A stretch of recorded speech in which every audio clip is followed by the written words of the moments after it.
तर तुम्हाला देखील अशाच प्रकारचं ट्रेंडिंग इमेज पॉपआउट इफेक्ट शिकायचं आहे तर ते खूप सोपं आहे.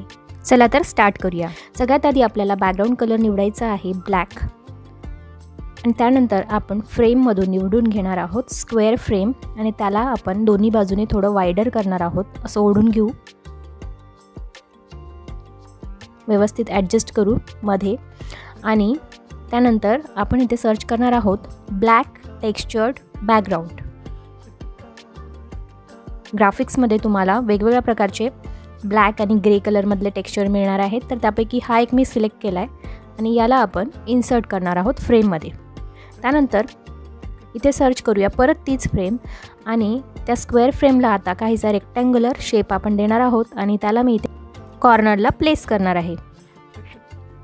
इथे आपण व्यवस्थित त्याला प्लेस करून घेऊ आणि त्याला डुप्लिकेट करूया.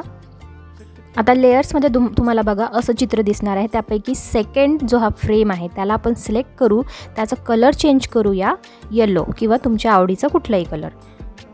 त्यानंतर आता इथे आपण त्या फ्रेमसाठी एक फोटो निवडणार आहोत बिझनेस वुमनचा. तर हा एक फोटो निवडला आहे, त्याचं बॅकग्राऊंड रिमूव्ह केलं आणि त्याला आपल्याला फ्रेममध्ये इन्सर्ट करायचं आहे. जे आपण फ्रेम डुप्लिकेट केलेलं होतं त्या वरच्या फ्रेममध्ये. तर तो ऑटोमॅटिकली इन्सर्ट झाला. आता डबल क्लिक करून त्याला आपण चारही बाजूंनी थोडं ओढून घेणार आहोत, म्हणजे त्याची साईज मोठी करणार आहोत आणि हा फ्रेमच्या बाहेर निघतोय आणि एक्झॅक्टली तेच आपल्याला हवं आहे. आता परत तीच इमेज आपण घेणार आहोत, बॅकग्राऊंड रिमूव्ह करूया आणि आता काय करायचं आहे बघा. पण हे करताना आता जर आपण कंट्रोल की प्रेस करून ठेवलेलं नसेल तर गडबड होण्याचा संभव असणार आहे असा, की फोटो कुठल्याही फ्रेममध्ये इन्सर्ट होईल. त्यामुळे हे न होण्यासाठी आपण काय करणार आहोत, लॅपटॉपच्या कंट्रोल कीला प्रेस करून ठेवणार आहोत आणि या इमेजला आपण आधीच्या इमेजच्या वरती प्लेस करणार आहोत, म्हणजेच ओव्हरलॅपिंग इफेक्ट आपण क्रिएट करणार आहोत. तर त्याला मी व्यवस्थित चारही बाजूंनी मोठा साईज केला आणि मागच्या इमेजच्या वर व्यवस्थितपणे ठेवण्याचा प्रयत्न करते. हे आपल्याला एकदम व्यवस्थित करावं लागणार आहे, कारण की जोपर्यंत हे नीट होणार नाही, ते एकमेकांवर व्यवस्थित ओव्हरलॅप होणार नाही, तोपर्यंत आपल्याला छान इफेक्ट दिसणार नाही आहे. जो इमेज पॉपआउट इफेक्ट आहे ना, तो आपल्याला दिसणार नाही. तर बघा मी व्यवस्थित हे क्रिएट केलेलं आहे, तुम्ही बघू शकता. व्यवस्थित मी त्याच्यावर ओव्हरलॅप केलेला आहे इमेजला. आता यानंतर वेळ आहे, इथे आपण आपल्या या पोस्टला आणखीन क्रिएटिव्ह करण्यासाठी इथे मी वेवी लाईन्स सर्च करणार आहे, किंवा कुठल्याही प्रकारचं डिझाईन तुम्ही बॅकग्राऊंडला ॲड करण्यासाठी इथे सर्च करू शकता. तर मी इथे येलो वेवी लाईन्स सर्च करणार आहे आणि यापैकी एखादा आपण निवडून घेऊ. तर ही लाईन मी निवडलेली आहे, केशरी रंगाच्या लाईन्स आहेत त्यांना डुप्लिकेट केलं आणि व्यवस्थितपणे आपण त्याला रोटेट करून दोन्ही बाजूंना प्लेस करून घेणार आहोत आणि पोझिशन करणार आहोत बॅक फ्रेमच्या मागे.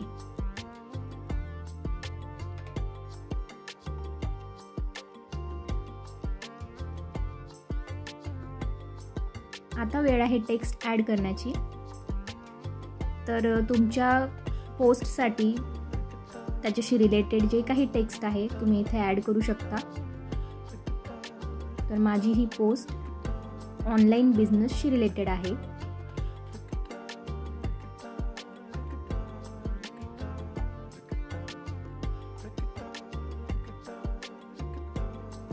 तर इथे मी काही टेक्स्ट ॲड करते. How to start online business, side hustle ideas in 2025. तर या टेक्स्टना आपण त्यांच्या इम्पॉर्टन्सनुसार व्यवस्थित प्लेस करून घेऊ. जो मेन टेक्स्ट आहे त्याचा रंग मी पिवळा केला आहे, आपल्या फ्रेमशी मॅच होणारा, आणि त्याला मला हायलाईट करायचं आहे. बाकीच्या टेक्स्टना आपण लहान ठेवलं तरी चालेल.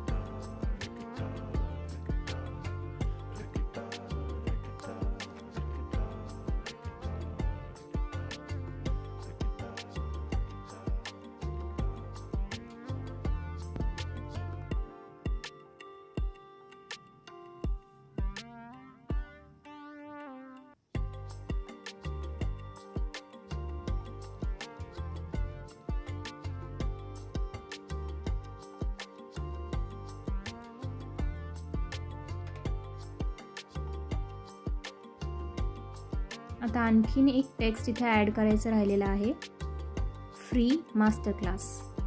त्याचं मी साईज छोटंच ठेवणार आहे. व्यवस्थित अलाइन करून घेऊ एकमेकांशी टेक्स्टना, त्यांचं स्पेसिंग अलाइन करूया व्यवस्थित. आणि आता बघा, फ्री मास्टर क्लासला मी इफेक्ट देणार आहे, बॅकग्राऊंड इफेक्ट. आणि बॅकग्राऊंडचा कलर आपण इथे सिलेक्ट करू शकतो, त्याचा राऊंडनेस, ट्रान्सपरन्सी सगळं डिसाईड करू शकतो. तर मी याला पिवळा कलर सिलेक्ट केला आहे आणि टेक्स्ट कलर करणार आहोत ब्लॅक, कारण लाईट बॅकग्राऊंडमध्ये डार्क कलर उठून दिसतो.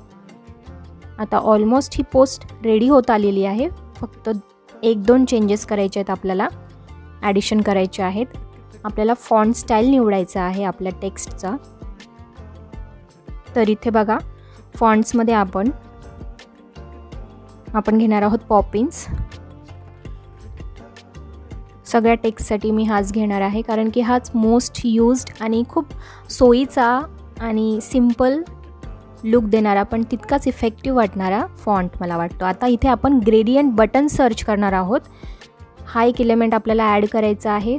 तर तुम्ही बघू शकता वेगवेगळ्या ग्रेडियंट रंगातले इथे बटन्स ऑलरेडी कॅनवाने आपल्याला प्रोव्हाइड केलेले आहेत. म्हणजे सेपरेट आपल्याला रेक्टँगल ॲड करून त्याला ग्रेडियंट कलर देण्याची गरज नाही आहे. ते ऑलरेडी वेगवेगळ्या शेड्समध्ये आपल्याला ते बटन्स अवेलेबल आहेत. तर यापैकी मी माझ्या पोस्टसाठी सुटेबल एक निवडून घेणार आहे.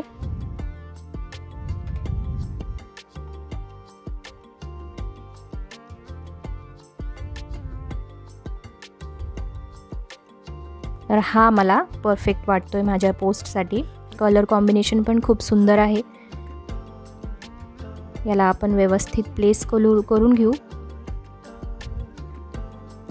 एकतर इमेजच्या खाली करू शकतो किंवा टेक्स्ट बरोबर आपण याला ॲड करू शकतो.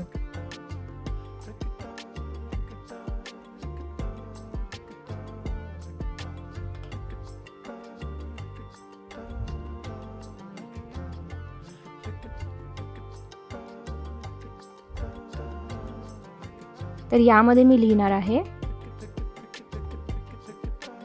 Register now. साईज आपण बॉक्सच्या अनुसार व्यवस्थित ॲडजस्ट करून घेऊ टेक्स्टचा साईज. आणि त्याचा रंग देखील आपण चेंज करू शकतो. तसा तो व्हाईटमध्ये देखील छान दिसतोय, पण मी ब्लॅक केला आहे. ब्लॅक पण उठून दिसतोय.